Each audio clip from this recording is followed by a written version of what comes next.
النهاردة 8 كياك عيد القديس العظيم الأنبا صموئيل المعترف.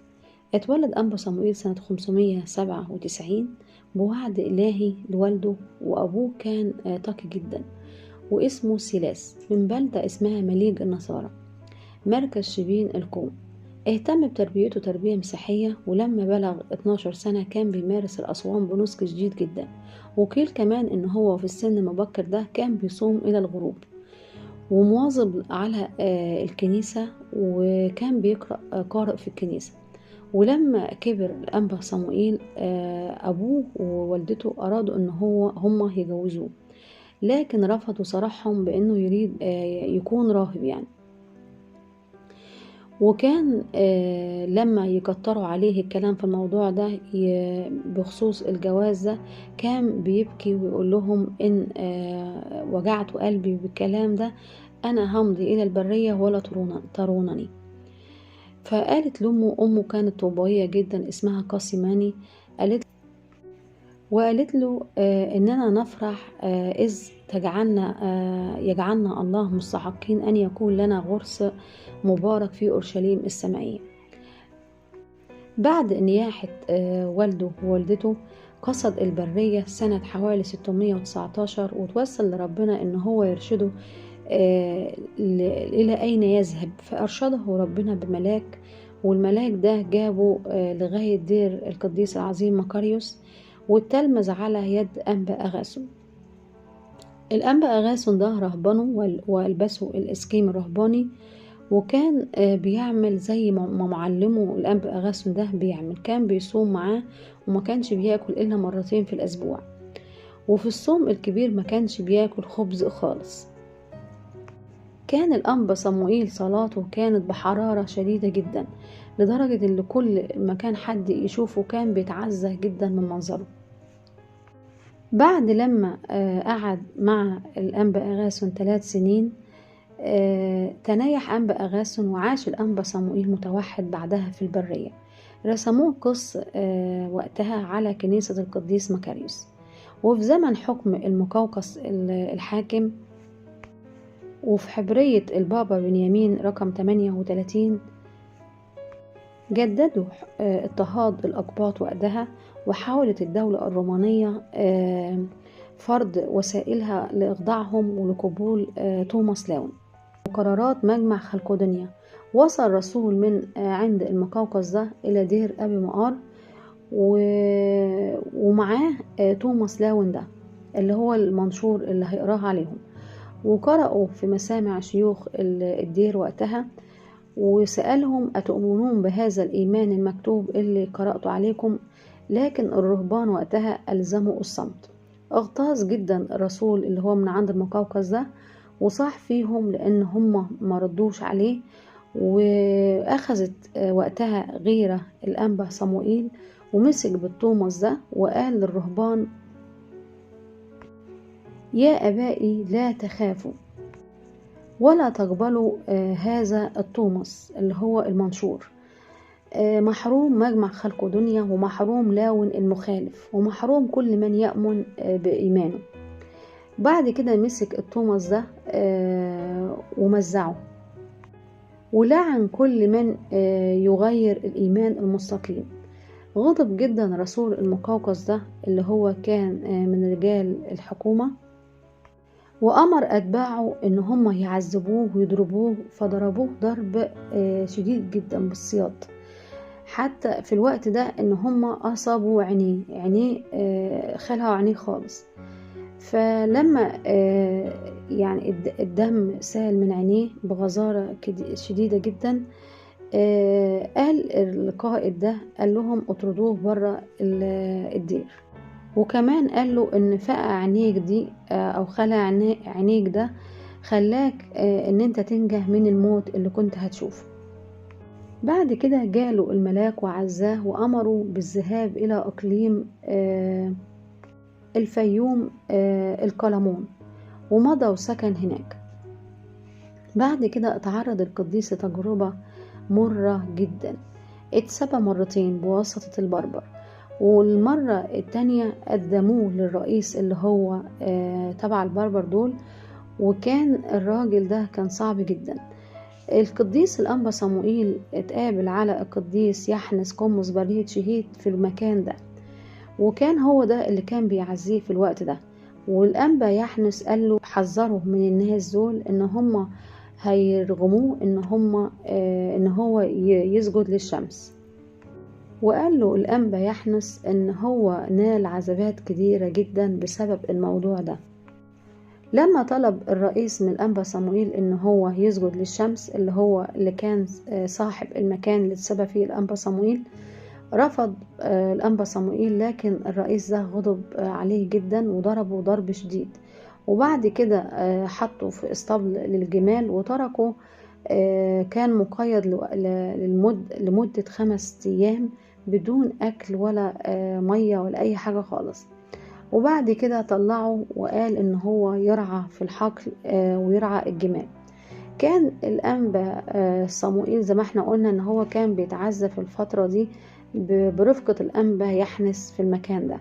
حسده الشيطان ودبر له تجربة جديدة، فتكلم في قلب سيده ان هو يطلب من الأنبا صموئيل ان هو يتجوز بالجارية اللي عنده عشان ينجب منها ويجيب له عبيد تانيين. بعد كده لما كلم الأنبا صموئيل رفض طبعا، وقال له انا مستعد ان اقبل كل شيء تصنعه بي، ان كان نارا او سيفا، فأفضل لي يعني أفضل أني أموت ولا أدنس إسقيمي وأصير غريبا عن ملكوت الله. قال له سيده لقد جلبت على نفسك عذاب الموت، ولست أعذبك بس هنا في بيتي، لا أنا هسيبك تروح تموت بعيد عن هنا. وفعلا ربطوا في شجرة الصمت وتركوا من غير مية ولا أكل علشان يقبل الجواز من الجارية دي. الأنبا صموئيل احتمل حر النهار وبرد الليل بدون أكل وشرب، وعمره ملان عزمه لان أبدا. دبر له الشيطان تجربة تانية، فتكلم في قلب السيد الشرير ده وقال له انت تأيده مع الجارية. وفعلا قيدوا الأنبا صموئيل بالحديد في رجلين الجارية عشان يتجوزها. وضعوا الجارية معاه في رجليه اليمنى ورجل الجارية اليسرى، وكل ما يمشوا في حتة وهم بيرعوا الجمال في الحقل كانت بتسير معاه وكان بتنام معاه، وفي كل حاجة علشان كل ده عشان يوقعوا في الخطية. الأنبا صموئيل كانت التجربة دي صعبة عليه جدا، لكن هو ازداد قوة وشجاعة، وكان بيتوسل لربنا بدموع كتيرة جدا عشان ينقذه من التجربة المرة دي. والرب دبر علشان ينقذه، دبر ان هو اعطاله في الوقت ده موهبة شفاء الامراض. فكان بيشفي، كان فيه ناس عندهم امراض كتيرة عند في المكان اللي هو قاعد فيه المسبي فيه ده. فشفى وقتها مقعد، وشفى طفل كانت أصابعه ملتصقة وكان أبكم، وشفى الجارية لأنها كان عندها مرض الجذام، وشفى امرأة سيده اللي هو كان سبيه ده كان جسمها كله مضروب بالقرح. بعد كده وكمان كان بيشفي الناس دي بكلمة واحدة، بيقول لهم رب يسوع المسيح يشفيك من مرضك. لما شاف الراجل سيده اللي هو كان الشرير ده، شاف المعجزات وان هو شافها مراته كمان ان هو كان متعذب جدا من اجلها، طلب منه ان هو يسامحه وقال له اي حاجة انت تطلبها مني انا هعملها. لكن القديس وقتها قال له انا عايز ارجع ديري. وهنا بنشوف جمال المحبة والتسامح في الأنبا صموئيل برغم العذابات اللي هو شافها من سيده ده والآلام والتجارب الصعبة اللي هو اتعرض ليها، إلا إن هو شفى زوجته وتحنن عليه وسامحه.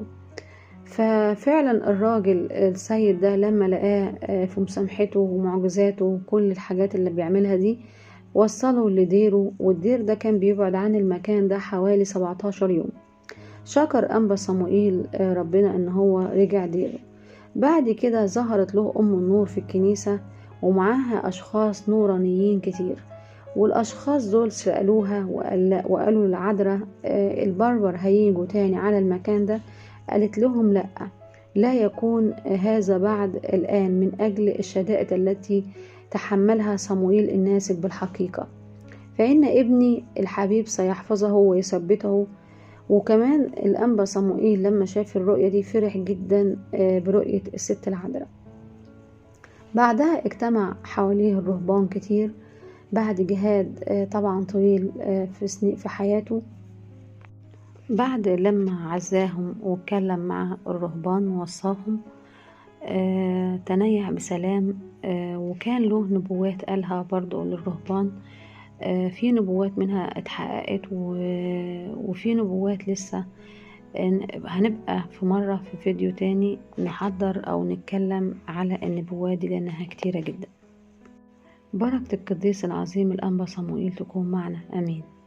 يا شفيعي يا حبيب قلبي، يلي دايما واقف جنبي، وقت ضعفي وقت ضيقي، علشاني انت بتصلي يا أنبا صموئيل يا حبيبي، يا أنبا صموئيل يا شفيعي، علشاني انت بتصلي، علشاني انت بتصلي.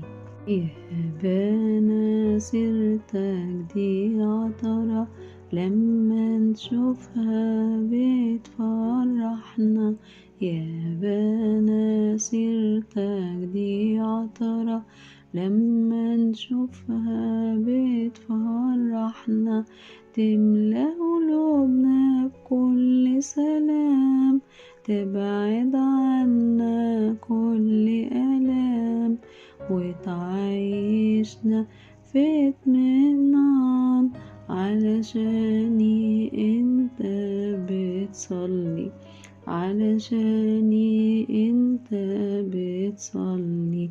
يا شفيعي يا بركة صلواتك، هي بتحمي كل ولادك، يا شفيعي يا بركة صلواتك، هي بتحمي كل ولادك من كل فعل الشيطان، يسمع منك الحنان، ويعيشنا بكل أمان، علشاني انت بتصلي، علشاني انت بتصلي.